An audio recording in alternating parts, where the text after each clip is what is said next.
Assalamu alaikum students. Hope you are doing well in great state of Iman. Today we are going to learn chemistry grade 10th chapter number 15 stoichiometry, and today our topic is calculation based on chemical equations. Students, before starting our topic, I want to tell you an interesting story about this topic. Imagine you are baking a cake and a recipe says to you you need 2 eggs, 1 cup of flour and 1 cup of sugar according to your taste. तो अगर आपके पास ज़्यादा amount में floor और sugar मौजूद है तो क्या आप एक से ज़्यादा केक बेक कर सकते हैं, बना सकते हैं? No of course, because the recipe says to you you need the equal amount of eggs as usual. ठीक है, आपको एग की भी उतनी ही ज़रूरत है, उतनी ही अमाउंट में ज़्यादा ज़रूरत होगी जिस तरह से शुगर और फ्लोर की. ठीक है, अगर आपके पास एग सिर्फ 2 हैं और बाकी चीज़ें डबल हो गई हैं तो कभी भी आप अपना केक जो है वो ज़्यादा अमाउंट में नहीं बना सकते. ठीक है, एक केक ही बनेगा उससे.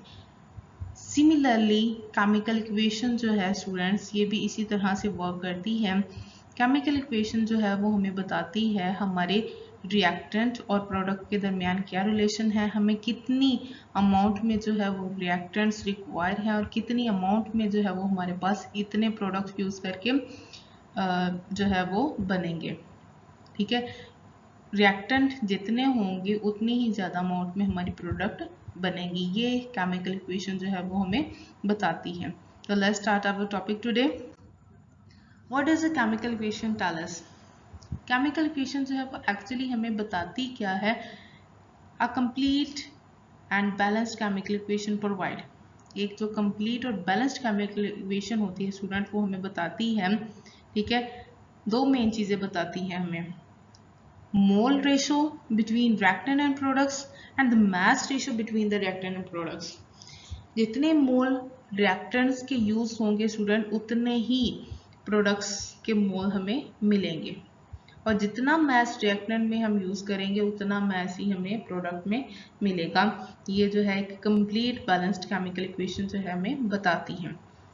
और इसी रेशो को यूज़ करते हुए हम कैलकुलेट कर सकते हैं. क्या कैलकुलेट कर सकते हैं? Mass of product from non reactant. अगर हमें रिएक्टेंट की अमाउंट पता है तो हम प्रोडक्ट की अमाउंट जो है वो कैलकुलेट कर सकते हैं. और अगर हमें रिएक्टेंट की अमाउंट नहीं पता और हमें प्रोडक्ट की अमाउंट पता है तो हम रिएक्टेंट की अमाउंट जो है वो फाइंड आउट कर सकते हैं.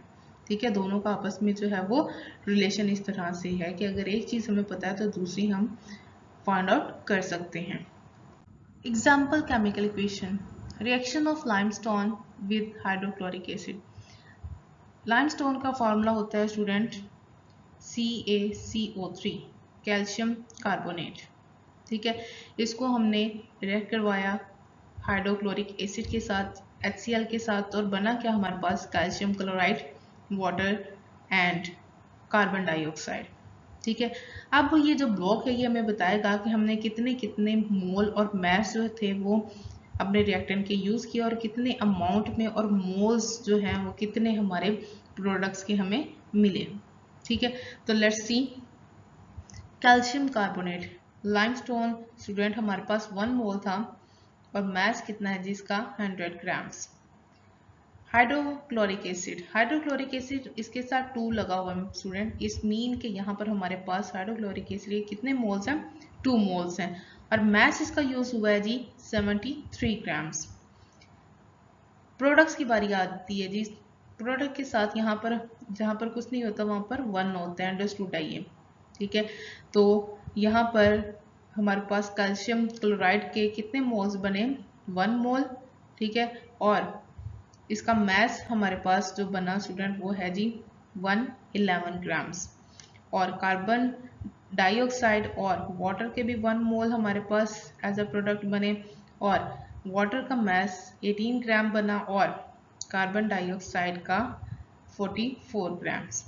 ठीक है, तो जब हमने इसको देखा रिएक्टेंट और प्रोडक्ट के मोल्स को कैलकुलेट करें ज़रा.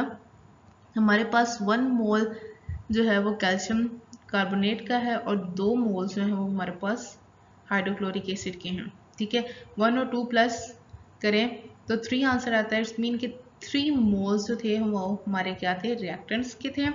ठीक है, और 1 हमारे पास कैल्शियम क्लोराइड का था, 1 मोल हमारे पास वाटर का था and 1 mole of carbon dioxide.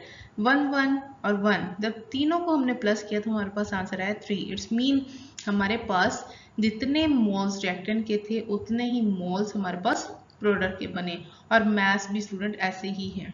ठीक है, जितना मैथ्स हमने रिएक्टेंट में यूज किया प्रोडक्ट में भी उतना मैथ्स जो है वो हमें मिल गया। तो ये जो है कि केमिकल इक्वेशन जो बैलेंस्ड होती है, कंप्लीट होती है, वो हमें ये सारी चीजें बताती है। होप कि आपको यहाँ से अच्छे से समझ आ गया होगा। Understanding the equation, the balanced equation tell us that 100 gram of calcium carbonate react with, अभी जो हमने एग्जांपल देखी उसमें हमने देखा कि 100 ग्राम कैल्शियम कार्बोनेट ने रिएक्ट किया 73 ग्राम ऑफ हाइड्रोक्लोरिक एसिड के साथ, और उसने बनाया क्या, 3 चीज़ें बनाई student. First one is calcium chloride, ठीक है, और second one water and third one is carbon dioxide. ठीक है, अब मैसेज जो थे वो क्या थे, कैल्शियम क्लोराइड का था 111, वाटर 18 और कार्बन डाइऑक्साइड 44 ग्राम्स। अब इन तीनों के मैसेज को प्लस करें और रिएक्टेंट के मैसेज को प्लस करें तो आंसर एक दूसरे के इक्वल आएगा। ठीक है, 173 ग्राम्स जो है हमारे रिएक्टेंट का मैस है और 173 ही जो है वो हमारे प्रोडक्ट का मैस है। तो ये सारी इंफॉर्मेशन जो है ये स्टूडेंट हमें कौन बताता है, हमारी ये कंप्लीट बैलेंस्ड केमिकल इक्वेशन जो है ये हमें तमाम इंफॉर्मेशन देती है। तो इसी इंफॉर्मेशन को यूज करते हुए हम एक एग्जांपल जो है वो देखते हैं। ठीक है, उसमें हमने क्या करना है जी, let's see. 25 gram of limestone, 25 gram जो हमें लाइमस्टोन दिया गया उसको हमने excess amount of hydrochloric acid के साथ रिएक्ट करवाया।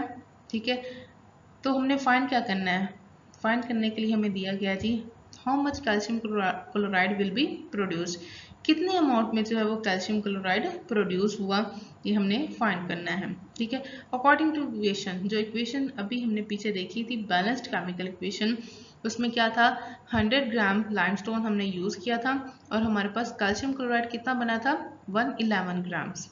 ठीक है, ऐसे ही था।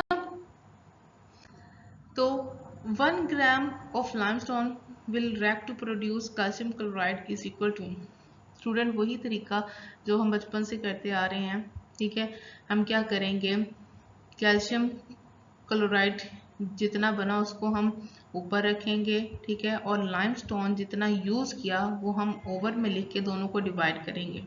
ठीक है, और नेक्स्ट ये आ जाएगा हमारा कि 1 ग्राम जो है वो लाइमस्टोन यूज करके कितना कैल्शियम क्लोराइड बनाएगा, इसको डिवाइड करके हमारे पास ये आंसर आ जाएगा। ठीक है, अब अगर हमने 25 ग्राम ऑफ लाइमस्टोन को यूज करते हुए फाइंड करने के कितना कैल्शियम क्लोराइड जो है वो बना है, तो हम क्या करेंगे, 111 डिवाइडेड 100 मल्टीप्लाई बाय 25, तो हमारे पास आंसर आ जाएगा। और आंसर कितना होगा जी स्टूडेंट, वो है जी 27.75 ग्राम्स। ठीक है, इट्स मीन कि अगर हमारे पास 25 ग्राम लाइमस्टोन के मौजूद हैं तो हमारे पास कैल्शियम क्लोराइड जो है वो 27.75 ग्राम्स प्रोड्यूस होगा। ठीक है, कंक्लूजन है जी आज के पूरे टॉपिक का। ठीक है, लास्ट पर के बैलेंस्ड केमिकल इक्वेशन जो है वो हमें प्रोवाइड करती है मोल एंड मास रिलेशन। ठीक है, वो हमें बताती है कि कितने मोल हमारे पास रिएक्टेंट के थे और कितने प्रोडक्ट के बने।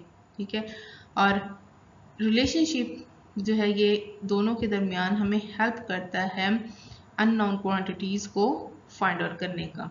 ठीक है, और ये जो कैलकुलेशन है स्टूडेंट, बेसिकली इसको हम क्या नाम देते हैं, स्टोइकोमेट्रिक कैलकुलेशंस। तो ये था जी आज का हमारा topic. Hope you will understand everything, but if you don't understand anything you can ask me in the comment session. I am available for you every time here. Okay जी, मिलते हैं next video में। अल्लाह हाफिज।